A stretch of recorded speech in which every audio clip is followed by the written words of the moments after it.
Brazil যাতে আজকে খেলায় জিতে তার জন্য রোজাও রাখছে, ঠিক আছে?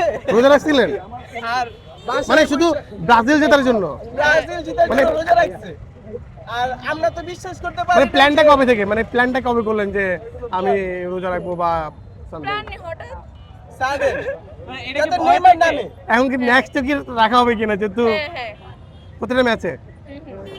আপু কেমন দেখলেন পুরো ম্যাচ? ভালোই দেখছি। মানে কার খেলা আজকে বেশি ভালো লাগছে? দুটোরই। হ্যাঁ, নেইমারের খেলাও ভালো লাগছে। ভিনিসিয়াস দুইটা গোল দিয়েছে, হ্যাঁ?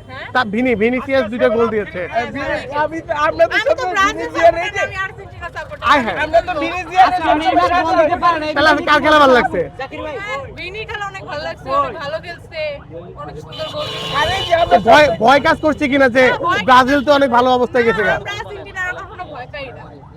আর্জেন্টিনার সাথে যদি এই দলের খেলাটা পড়তো তাহলে আমরা নিশ্চিত 6 থেকে 7টা গোল দিতে পারতাম। আচ্ছা আপনি বলেন যে ব্রাজিলের সাথে যদি আর্জেন্টিনা পড়ে কয়টা গোল দিবে? কি আর্জেন্টিনা? হ্যাঁ, দিবি তো 6-7টা। 7টা দিলে একটু ঝামেলা হয়ে যাবে না? হ্যাঁ। না, না, 7টা না ঝামেলা দিলেও হবে না, 4টা তো মেসি দিবি। আছে না, মেসি থাকতে কিসের চিন্তা? মানে 7টা হয়ে গেলে ব্রাজিল একটু বেশি কষ্ট পাবে না? ব্রাজিল কষ্ট পায়। তখন তো আবার 7 আপ রাখবে। না, না, এবার 7 আপ না, এবার ওদের জন্য আরেকটা জিনিস আমরা রাখছি।